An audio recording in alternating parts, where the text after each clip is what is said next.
The strangest thing about watching someone make the biggest mistake of their life is how calm the air can feel right before it happens.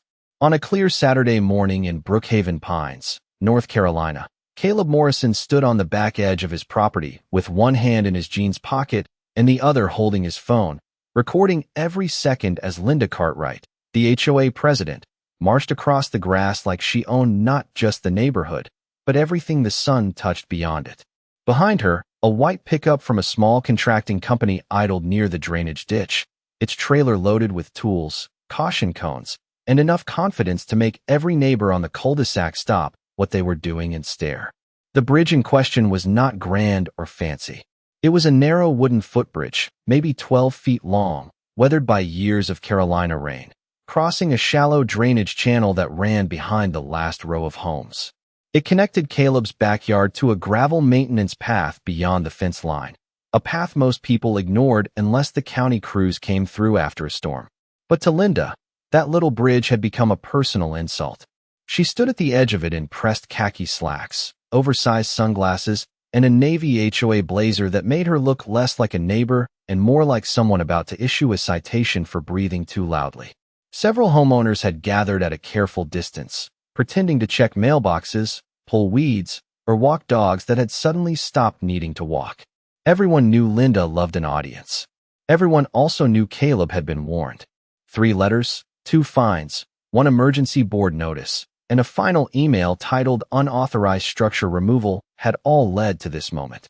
Linda turned toward Caleb with a smile that was too polished to be friendly and called out, "Caleb, today this illegal bridge comes down.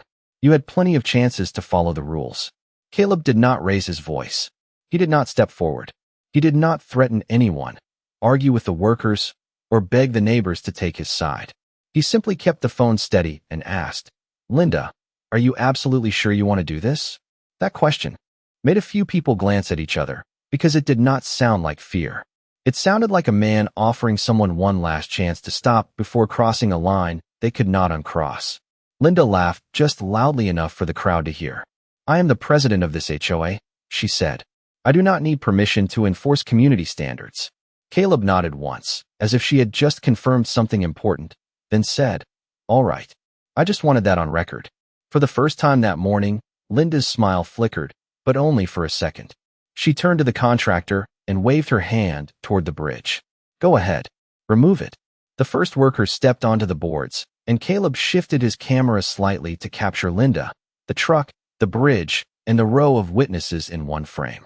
What nobody there understood yet was that Caleb was not watching his bridge get removed. He was watching Linda Cartwright put her own authority on trial, in public, with witnesses, paperwork, and county property all sitting in the background.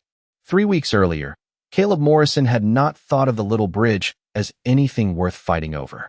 When he bought the house at the far end of Maple Finch Lane, the real estate agent called it a quiet corner lot with privacy, mature trees, and a peaceful view behind the fence. To Caleb, that was enough. He had spent 15 years working around civil engineering offices, surveying crews, drainage plans, and public easement maps, so he noticed things most buyers ignored. He noticed the shallow ditch behind the property, the gravel service path beyond it, the old county marker near a patch of pine straw, and the way rainwater moved cleanly under the bridge after a summer storm. Nothing about it looked like a homeowner project. The boards were old, the posts were practical, and the design looked like something built for access, not decoration. The bridge was barely wide enough for one person to cross comfortably, but it did its job. It let county maintenance crews reach the drainage channel without walking through private yards, and it let Caleb step out in the evenings to check the back line of his property. For the first 2 weeks, nobody cared. Neighbors waved.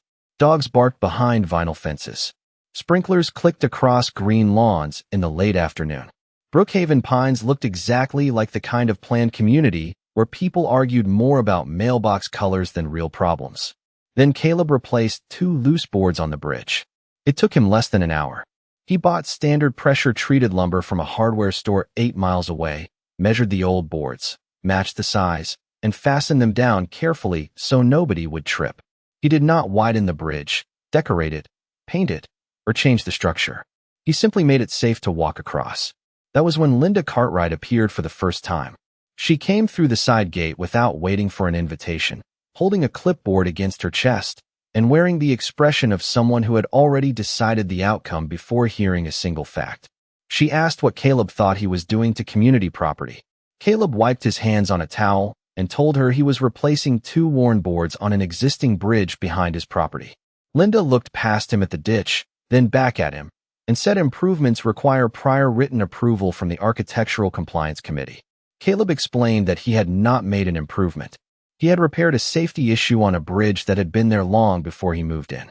Linda wrote something on her clipboard and told him the Homeowners Association took unauthorized structures very seriously. Caleb almost smiled, not because it was funny, but because he recognized the tone. It was the voice of someone using official language without understanding the underlying authority. He asked her whether the association had records showing it owned the bridge. Linda did not answer the question. Instead, she said every visible structure inside Brookhaven Pines had to comply with association standards. Then she turned and walked away, leaving Caleb standing beside the ditch with a half-tightened screw, a silent backyard, and the first clear sign that Linda Cartwright was not interested in facts unless they gave her control.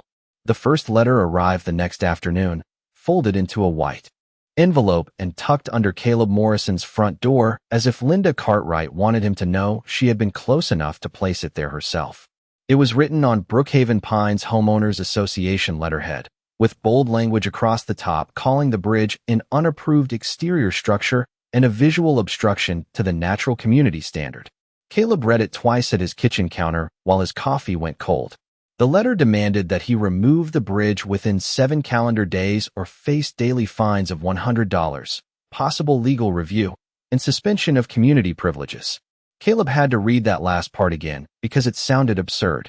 The bridge stood behind his property, across a drainage channel that most residents never saw, and the so-called community privilege being threatened was access to a clubhouse with a broken treadmill and a pool that closed every time it thundered within 20 miles. Still, Caleb did not toss the letter away. He scanned it, saved a copy, and placed the original in a folder labeled Bridge Issue. That was his habit. When someone used paperwork as pressure, he answered with better paperwork. 2 days later, he received the second notice, this one by certified mail. Linda claimed he had ignored a formal compliance demand, even though the first deadline had not passed yet. She added photographs of the bridge, all taken from angles that made it look larger than it was. One picture showed the repaired boards circled in red marker. Another showed the gravel path beyond the ditch, cropped so the county marker was just outside the frame. That detail made Caleb pause. Either Linda had not noticed the marker, or she had noticed it and decided it did not matter. Caleb walked outside that evening, measured the distance from his back fence to the ditch, then from the ditch to the marker, and took his own photographs from wide angles. The bridge sat exactly where he remembered it from the closing documents, near a marked utility and drainage easement. He had not checked the full county records yet because he assumed nobody would be reckless enough to order work on land they had not verified. Linda was quickly proving that assumption wrong. By Friday, she called a special meeting in the clubhouse.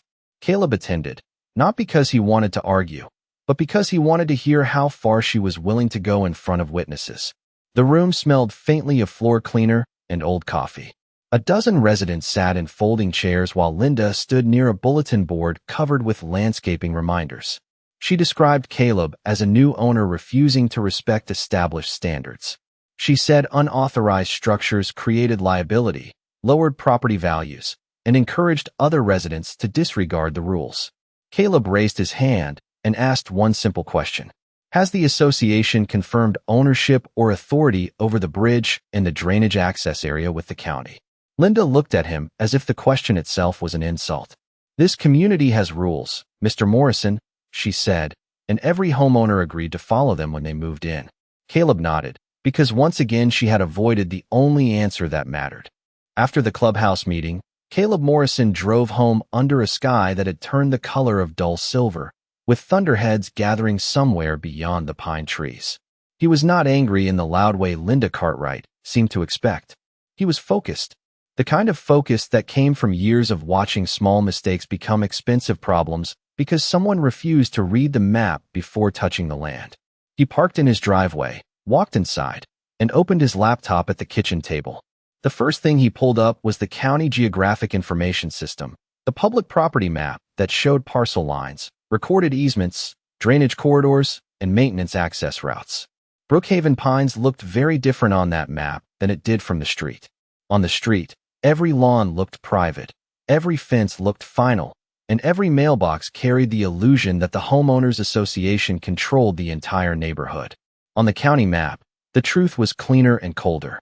Thin colored lines cut behind the last row of houses, marking a drainage easement that ran behind Caleb's property and several others before connecting to a stormwater retention basin half a mile away.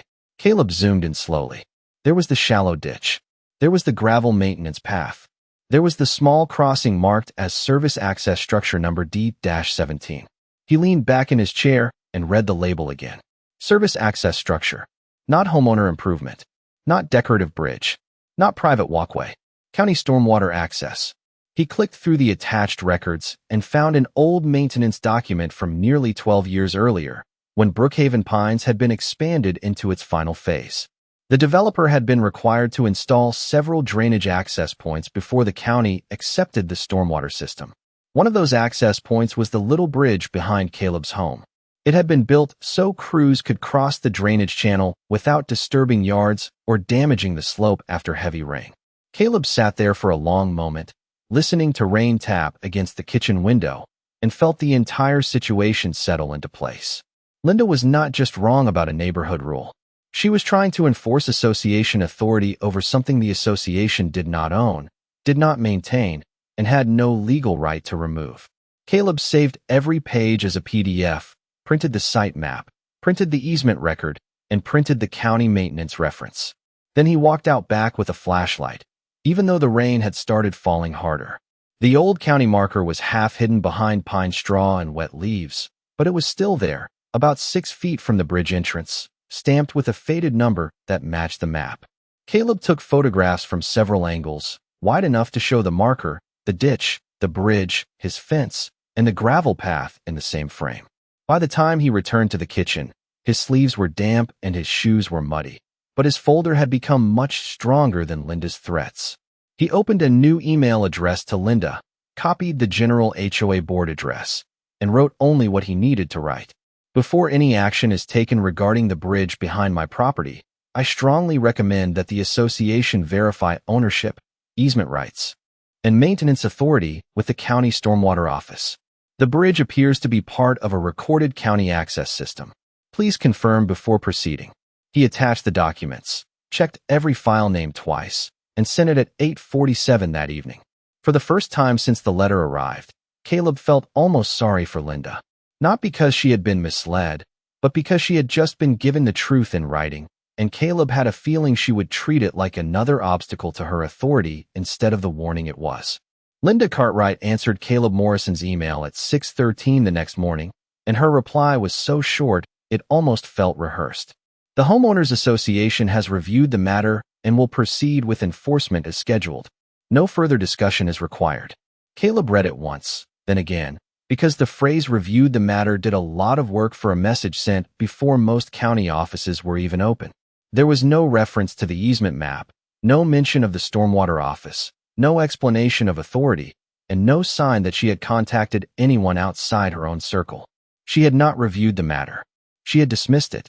By breakfast, the rest of the board had started replying in the cautious language of people who did not want their names attached too firmly to a bad decision. One member, a retired accountant named Paul Hensley, wrote that perhaps the association should wait until the county clarified the situation. Another board member, Sharon Wells, asked whether their insurance covered work performed on disputed access areas. Linda replied to everyone within 7 minutes. The bridge is a clear violation. Delays only encourage noncompliance. Caleb printed that email too. By noon, a third notice appeared in his mailbox, this one labeled Final Enforcement Action. It stated that the bridge would be removed by an association-approved contractor on Saturday at 9 o'clock in the morning, and that all related costs would be added to Caleb's homeowner account. The letter also warned him not to interfere with the contractor. Caleb stood in the driveway reading it while a warm breeze moved through the maples along the street. Across the road, Mrs. Ellison from number 26 watched from her porch with a watering can in her hand and a worried look on her face. She crossed over slowly and asked whether Linda was really going through with it. Caleb folded the letter and said it looked that way. Mrs. Ellison lowered her voice and told him that Linda had done things like this before, not with bridges, but with fences, garden beds, flags, and small repairs she decided were violations after the fact. Most people paid the fine because fighting the board took too much time. Caleb looked toward the back of his house and said, "This time it may take more time not to fight it." That afternoon, he called the county stormwater office and left a detailed message with the service access number, the easement record, the neighborhood name, and the scheduled removal time. He also emailed the same documents to the general county maintenance address with photographs attached. He did not ask the county to take his side. He simply reported that a private association appeared to be planning work on a recorded stormwater access structure. Then he prepared for Saturday the way a careful person prepares for a meeting he knows will matter later.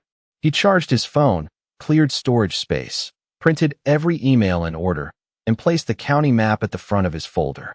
On Friday evening, Linda sent a neighborhood-wide message claiming the association would be correcting an unauthorized structure that threatened community standards. Caleb saw the message pop up on his phone while standing at the kitchen sink. He did not respond. He only saved it. Outside, the little bridge sat in the fading light, plain and quiet over the drainage ditch, looking nothing like the center of a neighborhood scandal. But by then, Caleb understood something Linda did not. The more public she made her victory, the more public the correction would be when the truth arrived. Saturday morning arrived bright, humid, and strangely perfect for the kind of scene Linda Cartwright wanted everyone to remember. By 8:30, Maple Finch Lane looked more active than it had during any holiday weekend. Garage doors were open, sprinklers ran across. Trimmed lawns, and neighbors who usually stayed indoors appeared outside with coffee mugs, gardening gloves, and dogs that seemed more interested in the crowd than the grass. Caleb Morrison watched from his kitchen window as Linda pulled up in her silver SUV and parked near the curb like she was arriving to manage an official inspection. She stepped out wearing the same navy blazer she used for board meetings, carrying a folder in one hand and her phone in the other. A few minutes later, the contractor arrived in a white pickup with a flatbed trailer, and two workers climbed out looking more confused than confident as they studied the narrow space beside Caleb's house and the drainage ditch behind it. Caleb did not rush outside. He set his printed folder on the kitchen counter, checked that his phone battery was full, and opened the email thread one last time. Linda's warnings, the county map, the service access number, the photographs, the neighborhood-wide notice, all of it was there. Then he walked out through the back door, calm enough that Mrs. Ellison later said it made the entire scene feel even stranger. Linda saw him and immediately raised her voice so the nearest neighbors could hear. "Mr. Morrison, please remain clear of the work area. The association has authorized removal of the violation." Caleb stopped near the corner of his patio, well away from the bridge, and lifted his phone. "I will stay clear," he said. "I am only documenting." Linda gave a tight smile. "Document whatever you like. This is what enforcement looks like when people refuse to cooperate." That sentence landed exactly the way she intended. A few neighbors shifted uncomfortably, and one man near the fence pretended to look at his watch. Caleb kept the camera steady. The contractor, a heavy-set man named Dale according to the patch on his shirt, approached Linda with a clipboard and asked where the property line was. Linda waved toward the ditch as if the answer was obvious. "The structure is part of the homeowner violation," she said. "Take it down and stack the debris near the trailer."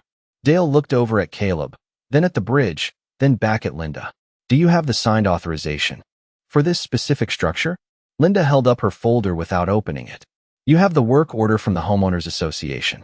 That is all you need." Caleb heard the hesitation in Dale's silence. It was brief, but it was there. For a moment, Caleb almost spoke up. He could have shown Dale the county map. He could have pointed to the marker half hidden near the pine straw. He could have stopped the whole thing before it started. But Linda had been warned in writing. The board had been copied. The county had been notified. The neighborhood had been invited to witness what she called enforcement. So Caleb said nothing. Linda turned to the workers and made a small, impatient motion with her hand. "Please begin." The first worker stepped onto the bridge and tested the boards with his boot. The old wood creaked softly over the shallow ditch. Birds moved in the trees beyond the gravel path, and for one odd second, the only sound was the clicking of Caleb's phone as it adjusted focus. Then Dale opened the toolbox on the trailer, pulled out a cordless driver, and looked once more at Linda. She nodded sharply. A few neighbors leaned closer. Caleb shifted slightly to keep everyone in frame. Linda believed she was about to prove that no one could challenge her authority in Brookhaven Pines. Caleb knew she was about to prove exactly where that authority ended. Dale pressed the driver against the first screw, and the sharp, buzzing sound cut through the quiet backyard like a signal that the performance had officially begun. The worker beside him held the end of the board steady while Linda Cartwright stood with her arms folded, watching Caleb Morrison more than she watched the bridge. She wanted a reaction. Caleb could feel that as clearly as he could feel the humid Carolina air settling on the back of his neck. She wanted him to argue, step forward, raise his voice, or do anything that would let her tell the neighbors he was unstable and difficult. Instead, Caleb stayed near the patio, phone in hand, quiet and still. The first board lifted with a tired wooden groan, revealing the narrow drainage channel below. It was barely 2 feet deep that morning, with a thin line of water moving slowly beneath the crossing, but Caleb knew what it looked like after a hard storm. Without that access point, county crews would have to come through yards, cut across landscaping, or bring temporary equipment just to inspect the flow. That was the part Linda had never bothered to understand. To her, the bridge was an eyesore because she had decided it was an eyesore. To the county, it was infrastructure. Dale set the board on the grass and glanced toward the old marker near the pine straw. Caleb noticed the glance. So did Mrs. Ellison, who stood near her back gate with one hand pressed against her chest, clearly uncomfortable with what she was seeing. Linda noticed none of it. She turned slightly toward the gathering neighbors and said, "This is why rules matter. If we let one homeowner build whatever he wants, the entire community loses its standards." Caleb lowered his phone just enough to look at her directly. "Linda," he said evenly, "did you confirm with the county before ordering this work?" Her expression hardened. "We are not having this discussion again. The board has made its decision." Caleb nodded and lifted the phone again. "Thank you. That is clear." The second board came loose. Then the third. With every piece removed, the bridge looked less like a violation and more like what it had always been, a plain service crossing built for a practical purpose. One of the younger neighbors whispered something about the county marker, and Linda immediately turned toward him.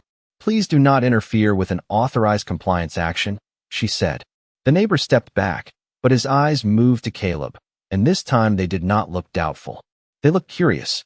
Dale paused again after removing the fourth board and asked Linda whether she wanted the support rails taken down too. Linda did not hesitate. "Remove all of it. The entire structure is unauthorized." Caleb captured the sentence clearly. He also captured the contractor repeating the instruction, the workers continuing, and Linda standing close enough to direct every step. The pile of boards grew beside the trailer. The shallow ditch sat exposed. The gravel path beyond the fence looked suddenly disconnected from the neighborhood it was meant to serve. When the final section of railing came free, Linda smiled as if she had restored order to the world. She walked closer to Caleb, careful to stay on the grass, and said in a low voice that was still loud enough for the nearest neighbors to hear, "Maybe next time you will learn that Brookhaven Pines has rules." Caleb looked past her, toward the street behind the row of houses. A white county vehicle had just turned onto Maple Finch Lane, moving slowly with an amber light bar on top and the county seal on the door. Caleb kept recording and said, "I think someone is here to explain which rules matter most." The county vehicle rolled to a stop near the curb, and for the first time all morning, Linda Cartwright looked away from Caleb Morrison without choosing to. Two people stepped out, both wearing county stormwater department shirts, one carrying a tablet and the other holding a rolled site map under his arm.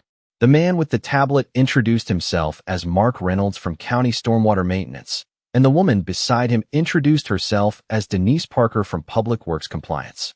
Their voices were calm, professional, and completely free of the neighborly hesitation Linda was used to pushing through. Mark looked past the crowd toward the exposed ditch, the scattered boards, and the half-removed support posts. Then he looked at Caleb. "Are you the property owner who contacted our office about service access structure D-17? Caleb lowered his phone slightly, but kept it recording. "Yes, sir. I am Caleb Morrison. I sent the easement record, photographs, and the scheduled removal notice yesterday. Linda immediately stepped forward, holding her folder like a shield. I am Linda Cartwright, president of the Brookhaven Pines Homeowners Association. This is an internal compliance matter involving an unauthorized homeowner structure. Denise turned toward her with a polite expression that somehow made the entire backyard feel colder. Ma'am, that is exactly what we are here to determine. Mark walked to the edge of the ditch, crouched near the county marker, brushed pine straw away with his hand, and read. The faded number stamped into the metal cap. Then he checked the tablet, tapped the screen twice, and exchanged a look with Denise. Caleb saw the moment land. So did the neighbors. The easy confidence in Linda's posture began to tighten. Mark stood and addressed the contractor first. Who authorized removal of this crossing? Dale pointed carefully toward Linda. We were hired by the Homeowners Association. We were told it was a private violation on homeowner property. Denise looked at Linda. Did the association verify ownership and maintenance authority with the county before ordering removal? Linda opened her folder, but whatever she expected to find there did not seem to help. The association has authority over exterior structures inside the community, she said. This bridge was behind Mr. Morrison's home and had not been approved by our architectural committee. Mark unrolled the site map on the hood of the county vehicle, using two small magnets to hold down the corners. This crossing is listed as a county stormwater service access structure, he said. It sits within a recorded drainage and maintenance easement established when this phase of Brookhaven Pines was developed. It is not an architectural feature under association discretion. It is part of the public maintenance access system. The crowd went so quiet that Caleb could hear the low ticking sound of the contractor's cooling truck engine. Linda blinked behind her sunglasses. Public maintenance access system? She repeated, as though the words had been spoken in another language. Denise pointed toward the exposed ditch. Removal of that structure may affect county access to the drainage channel. It may also create a safety and maintenance issue during inspections after heavy rainfall. Until this is assessed, no further work is to continue. Dale immediately set the driver back into the toolbox and raised both hands slightly, not in fear, but in the universal language of a contractor who wanted no part of a paperwork disaster. We are stopped, he said. Completely stopped. Linda turned toward Caleb, her face sharpening with accusation. You told us this was your bridge. Caleb shook his head once. No, Linda. You called it my bridge. You fined me for it, sent notices about it, and ordered it removed after I told you to check with the county. I never claimed ownership. I asked you to verify it. Denise looked from Caleb to Linda, then back at the pile of boards beside the trailer. Do you have that communication available? Caleb opened his folder and handed over printed copies without a word. Linda stared at the papers as Denise read the email from the previous evening. Around them, the same neighbors Linda had invited to witness her victory were now watching the authority she bragged about shrink down to the size of a mistake she could no longer hide. Denise Parker read Caleb Morrison's email slowly, not because she needed help understanding it, but because every sentence made Linda Cartwright look worse in front of the people she had gathered to watch someone else be embarrassed. The warning was clear. The county records were attached. The request to verify authority before taking action was polite, dated, and copied to the entire Homeowners Association board. When Denise finished, she looked at Linda and asked for the association's written confirmation from the county authorizing the removal. Linda's mouth opened, but no answer came out. She flipped through her folder, past violation letters, meeting notes, printed photographs, and the contractor work order, all the papers that had seemed powerful when they were aimed at Caleb. None of them gave her permission to touch county infrastructure. Paul Hensley, the retired accountant from the board, had arrived halfway through the scene and now stood near Mrs. Ellison with his arms stiff at his sides. He cleared his throat and said, Linda, I asked in writing whether we should wait. Linda turned on him with a look sharp enough to quiet him, but the damage was already done. Denise made a note on her tablet. Mark Reynolds walked the length of the exposed ditch, inspecting the removed boards and the remaining posts. He measured the gap with a tape measure, checked the slope on both sides, and photographed the county marker beside the pine straw. Then he explained that the crossing could not simply be left half removed. The county would need to assess whether temporary access was required, whether the drainage channel had been disturbed, and whether the removed materials could be reused or had to be replaced to current maintenance standards. Dale, the contractor, immediately said his crew had only followed the homeowners association work order and would cooperate with the county. Linda seized on that like it might save her. Exactly, she said. The contractor performed the work. The association relied on their professional judgment. Dale's face changed, not angry, just practical. Ma'am, with respect, we asked for authorization. You told us the homeowners association had authority and instructed us to remove the entire structure. Caleb had the video still running, and everyone knew it. Mark looked toward Caleb and asked whether the recording captured the instruction. Caleb said yes. Linda's cheeks flushed behind the shade of her sunglasses. This is being blown out of proportion, she said. It is a small wooden bridge behind one house. Denise's voice stayed calm, which somehow made her words hit harder. It is not the size of the structure that matters. It is the authority to alter it. A private association cannot remove a county service access point because it does not like how it looks. A ripple moved through the neighbors, not loud enough to be rude, but clear enough to be understood. For years, Linda had treated homeowners association rules like they were the highest law in Brookhaven Pines. Now a county official had said, in plain daylight, that they were not. Mark informed her that the county would issue a written notice requiring restoration or reimbursement after review, and that the homeowners association should preserve all records related to the decision. That phrase, preserve all records, seemed to drain the last confidence from Linda's face. Caleb finally lowered his phone. He did not smile. He did not celebrate. He simply watched as the story Linda had tried to tell about him fell apart board by board, paper by paper, in the same yard where she had planned to teach him a lesson. By the following Wednesday, Brookhaven Pines no longer felt like a neighborhood watching Caleb Morrison deal with a violation.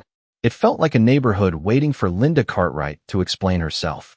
The county notice arrived by certified mail, and this time Caleb was not the only person who received a copy. The Homeowners Association Board, the management company, the contractor, and every homeowner whose property touched the drainage easement were listed on the distribution. The letter was plain, professional, and impossible to twist. Service Access Structure D-17 was part of the county stormwater maintenance system. The association had no recorded authority to remove it.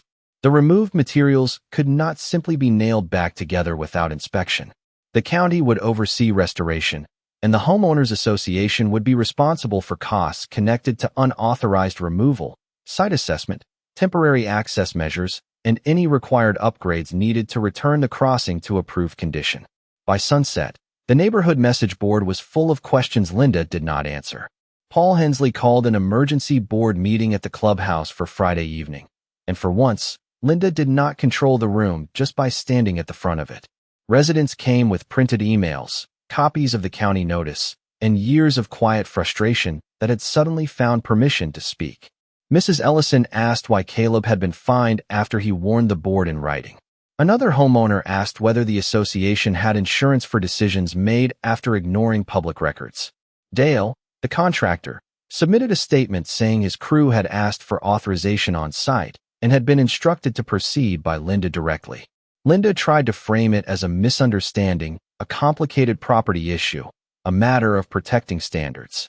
But the problem with paperwork is that it does not care about tone. Caleb's email was there. The county map was there. Linda's reply saying no further discussion was required was there. And Caleb's video showed her ordering the entire structure removed while the county marker sat a few feet away.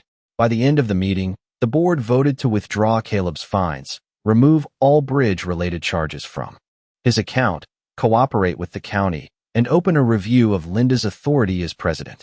She resigned before the review finished.